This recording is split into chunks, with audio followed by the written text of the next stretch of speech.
हज़रत अबू उमामा रज़ी अल्लाह ताला अन्हु ने हुजूर सल्लल्लाहु अलैहि वसल्लम से पूछा, मल ईमानु या रसूलल्लाह सल्लल्लाहु ताला अलैहि वसल्लम, या रसूलल्लाह सल्लल्लाहु अलैहि वसल्लम, ईमान क्या है? ये तहफ़्फ़ुज़ ईमान कॉन्फ्रेंस है, थोड़ा सा ईमान समझ लो। नारा लगाने में तो हम बहुत आगे हैं और दूसरों पर इल्जाम डालने के अंदर भी बहुत आगे हैं। हम अगर अपनी पस्ती और बर्बादी के हवाले से गौर करें तो हम खुद कहते हैं वो फलां की वजह से बड़ा तासुब चल रहा है, बड़ा ये हो रहा है, बड़ा वो हो रहा है। कभी हम अपने बारे में गौर नहीं करते कि हम क्या हैं, हमारी आदतें कैसी हैं, हमारी जिंदगी कैसी है। आमतौर पर आज के मुसलमानों के जहन के अंदर एक सवाल खटक रहा है कि गज़ा से लेकर के दुनिया के मुख्तलिफ मुल्कों के अंदर मुसलमान परेशान क्यों, जबकि कुरान कहता है वअंतुमुल अअलौन इन कुंतुम मुमिनीन, गालिब तुम ही रहोगे अगर तुम मोमिन हो। हम कलेमा भी पढ़ते हैं, हम नमाज भी पढ़ते हैं, हम रोजे भी रखते हैं, हम तिलावत भी करते हैं, हम हुजूर सल्लल्लाहु अलैहि वसल्लम को अल्लाह का आखिरी नबी भी मानते हैं, फिर हम परेशान क्यों?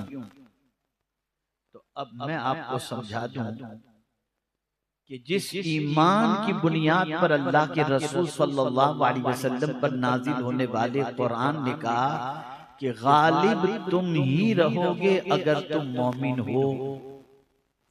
इस्तिलाह शरीयत के अंदर तो हम और आप मोमिन हो सकते हैं, लेकिन जिस मोमिन को अल्लाह गलबा अता करता है वो है कामिल मोमिन।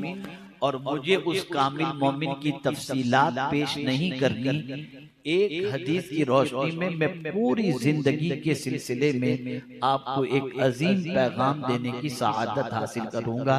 मुफ्तियान किराम भी तशरीफ फरमाएं, उलमाए ज़वील एहतराम भी तशरीफ फरमाएं। हुजूर सल्लल्लाहु अलैहि वसल्लम के फतवे से बढ़कर किसी का फतवा नहीं हो सकता। हजरत अबू उमामा रदियल्लाहु ताला अन्हु ने हुजूर से पूछा, मल ईमानो या रसूल अल्लाह सल्लल्लाहु ताला अलैहि वसल्लम, ईमान क्या है? अब जो ईमान हुजूर ने बताया, मैं आपसे गुजारिश करूंगा कि आप उस ईमान को अपनी जिंदगी में तलाश करो,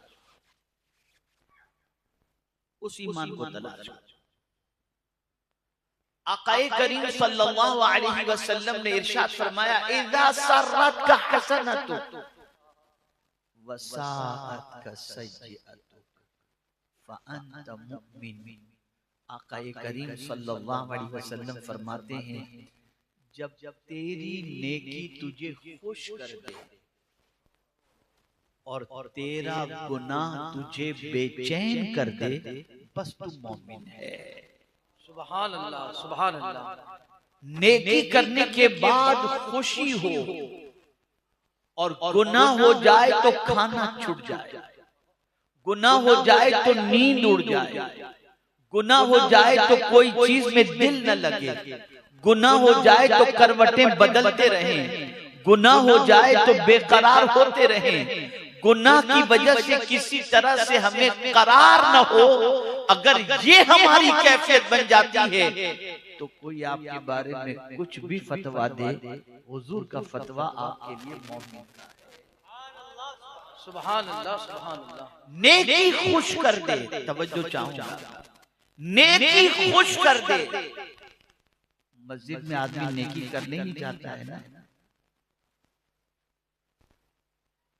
लेकिन जिस आदमी की पोजीशन ऐसी हो कि तरावी में हाफिज अगर आराम से कुरान पढ़ता हो और रियायत करता हो तजवीद की, और कौम को ये चीज अच्छी न लगे और इससे खुश न हो, तो मुझे बताइए उसका ईमान कितना है और कैसा है।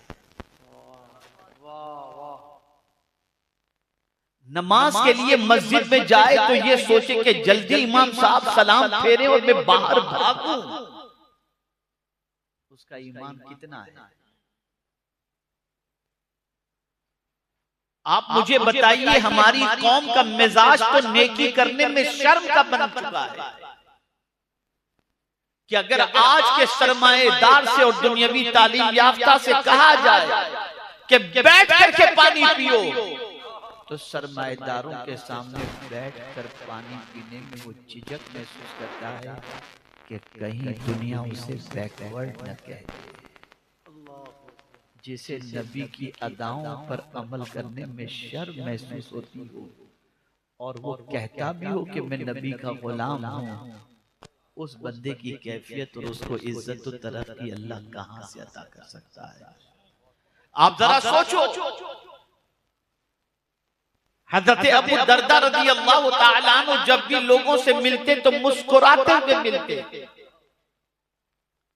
उनकी बीवी ने एक रोज कहा कि आप अजीब आदमी हो, जिस किसी से मिलते हो मुस्कुराते हुए मिलते हो, हंसते ही रहते हो आप, कहीं दुनिया आपको बेवकूफ न समझे। तो हजरत अबू दरदा ने जवाब में इरशाद फरमाया, मेरे मुस्कुराते हुए मिलने पर दुनिया मुझे क्या कहती है, मुझे उसकी परवाह नहीं। मैंने तो मदीने के ताजदार को जैसा देखा था वैसा कर रहा हूं। सुभान अल्लाह, सुभान अल्लाह, सुभान। दुनिया की परवाह छोड़ दी तो नतीजा ये था कि ये जहां चले जाते थे कामयाबियां बढ़ करके उनके कदमों का बोसा लिया करती थी। मुसलमानों, हम कैसे हुजूर के मानने वाले हैं कि हुजूर ही की अदा पर अमल करने में हमें शर्म आती है। हम डरते हैं, हम झिझकते हैं, हम घबराते हैं। मेरे प्यारे आका सल्लल्लाहु ताला अलैहि वसल्लम के प्यारे दीवानों, हजरत अब्दुल्लाह इब्ने उमर रज़ी अल्लाह ताला अन्हुमा जब हज के लिए रवाना हुए तो सहाबी रसूल से पूछा कि जरा मुझे ये बताओ कि सरकार सल्लल्लाहु अलैहि वसल्लम हज के लिए जब तशरीफ ले गए थे तो कहां कहां हुजूर सल्लल्लाहु अलैहि वसल्लम ने पड़ाव डाला था, कहां रुके थे, किस जगह पर रुके थे, ताकि मैं सफर में भी अपने नबी की सुन्नत पर अमल कर सकूं। सुभान अल्लाह। एक मकाम बताया गया, एक गार वाली जगह बताई गई और बताया गया कि हुजूर सल्लल्लाहु अलैहि वसल्लम यहाँ उतरे थे और यहाँ सरकार सल्लल्लाहु अलैहि वसल्लम ने 2 रकात नमाज अदा की थी। अब वहां पर यानी उस जमाने में वहां पर मस्जिद बन चुकी थी, तो उनको बताया गया कि अदा सरकार ने यहाँ नमाज फरमाई थी, लेकिन इस जगह पर इसकी निस्बत से ये मस्जिद बन चुकी है। हजरत अब्दुल्ला इब्ने उमर रज़ी अल्लाह ताला अन्हुमा मस्जिद में जाकर नमाज नहीं पढ़े। लोगों ने कहा हुजूर अल्लाह का घर बहुत आलीशान बन चुका है, वहां जाकर नमाज पढ़ो। फरमाते उसकी अजमत अपनी जगह पर, लेकिन वहां हुजूर के कदम तो नहीं लगे थे ना, कदम तो यहाँ लगे थे जहां हुजूर के कदम लगे थे और हुजूर ने नमाज अदा फरमाई थी।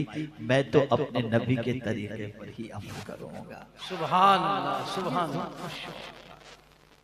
सिद्दीक़ अकबर रज़ी अल्लाह ताला अन्हु की हयात तय्यबा को देखें। उम्मुल मोमिनीन हज़रत आयशा सिद्दीक़ा रज़ी अल्लाह ताला अन्हा से पूछते हैं, आयशा ये बताओ हुजूर के कफन मुबारक में कितने कपड़े रखे गए थे? पूछा अब्बा जान ये सवाल पूछने की वजह, तो कहते हैं मैं चाहता हूँ जिंदगी हुजूर की सुन्नत पर अमल करने में गुजरी, कफन में भी मैं अपने नबी के तरीके पर अमल करना। सुभान अल्लाह, सुभान अल्लाह। ये इश्क था, ये जज्बा था। वो नेकी करके खुश होते थे, वो सुन्नत नबवी सल्लल्लाहु अलैहि वसल्लम पर अमल करके खुश होते थे। और आज का नौजवान डांस करके खुश हो रहा है, फटी हुई जीन्स पहन करके खुश हो रहा है, हाथों के अंदर संकली और जंजीर पहन करके खुश हो रहा है। क्या हो गया इस कौम को? कहां जा रही है हमारी कौम? मेरे प्यारे आका सल्लल्लाहु अलैहि वसल्लम के प्यारे दीवानों, अपनी तबाही के जिम्मेदार हम खुद हैं। दुनिया ने हमें तबाह नहीं किया, हमने अपने आप को खुद तबाह किया है। और अगर हम चाहते हैं कि हमारे हालात संवर जाएं तो कुरान के फॉर्मूले पर अमल करो। इन्नल्लाहा ला युगय्यिरु मा बिकौमिन हत्ता युगय्यिरु मा बिअनफुसिहिम। जब तक कि हम खुद चेंज नहीं होंगे हमारे हालात नहीं बदल सकते, नहीं बदल सकते, नहीं बदल सकते।